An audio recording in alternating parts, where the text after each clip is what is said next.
Greetings, beloved. Welcome to Eden Media, particularly Steps to Christ series. This is the last chapter in the book. Hope you've watched the previous chapters. Hope you've watched the previous videos and you've been blessed by the messages which have been shared by others. So in this chapter, we are going to look at the topic saying, rejoicing in the Lord. And the writer begins to mention to us that we are representative of Christ.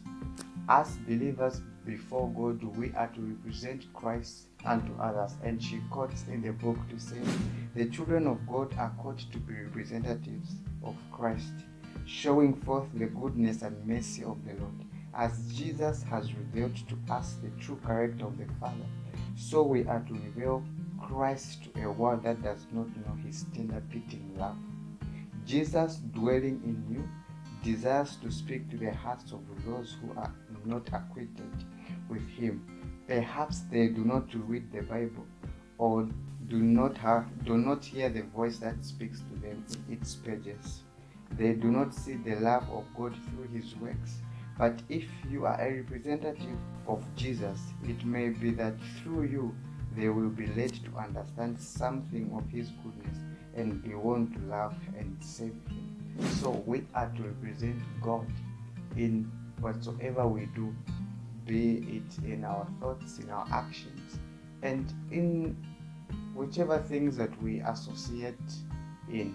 We are to represent Christ unto others. So she mentions to say, many are the times we being representative, we represent God not in a right way. Because many are the times we are complaining when we attempted complaining when we face trials, putting God in a position where people think to say he is happy seeing us suffer. No, God is never happy seeing us suffer is what we find in this book, and truly is not. We are also invited to teach others the goodness of how God has been to us, the goodness of how he is and what he has done for us.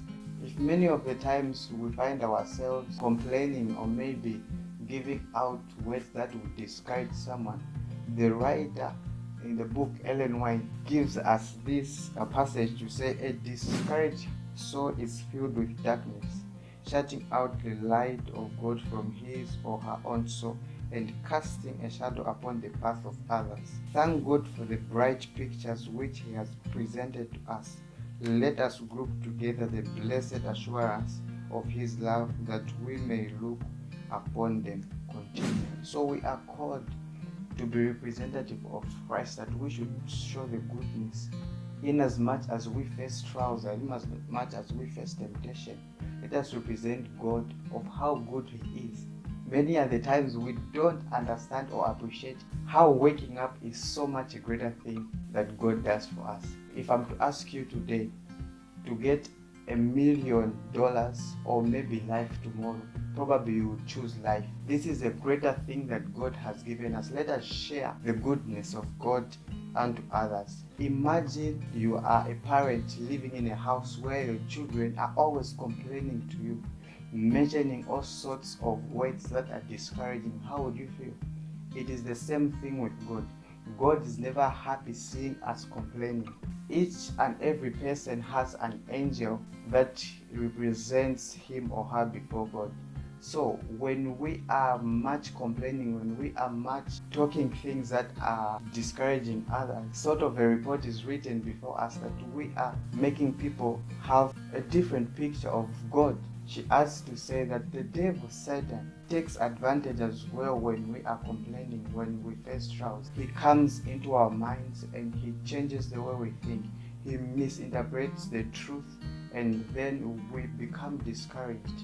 We become distressed. We are stressed. We are filled with wrong concepts that will make us maybe even go out of the face of God. In the book of Psalms 37, verse 3, the Bible records to say, trust in the Lord and do good, so that thou shalt dwell in the land, and verily thou shalt be fed. So we are taught to trust God and do good unto others, because as we do good, we shall receive the goodness, and we will see how God will be good unto us. The writer mentions again to say, the Lord would have all his sons and daughters happy, peaceful, and obedient.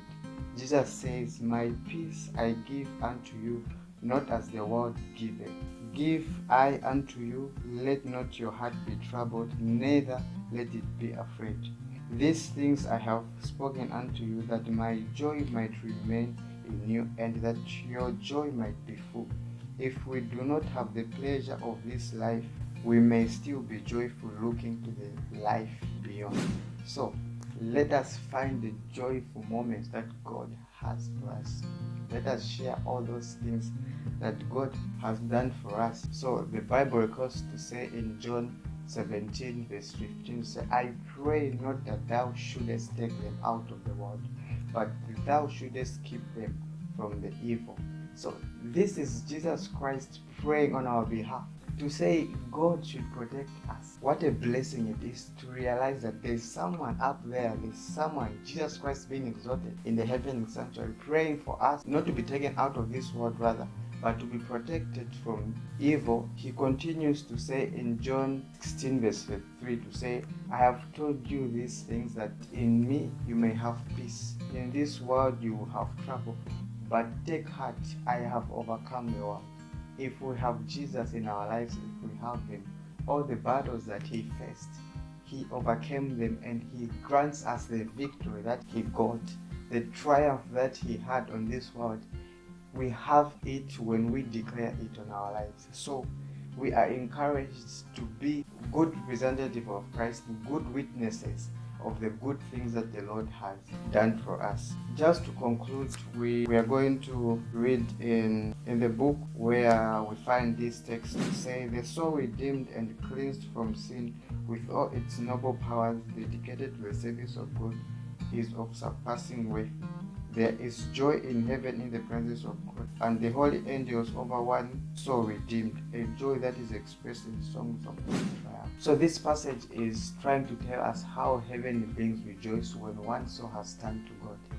It tells us of how heavenly beings rejoice in songs each and every time when one sinful soul turns to God, repents, and follows God's way. And imagine we would be such rejoiced in heaven. How are we to feel about God? How are we to be? To feel that God treasures each and every soul which is on the earth. He asks each and every one of us to be part of his kingdom, that as we live on this earth, we should experience the heavenly kind of life. We should rejoice in the Lord. So thank you, keep watching, and see you in the next video.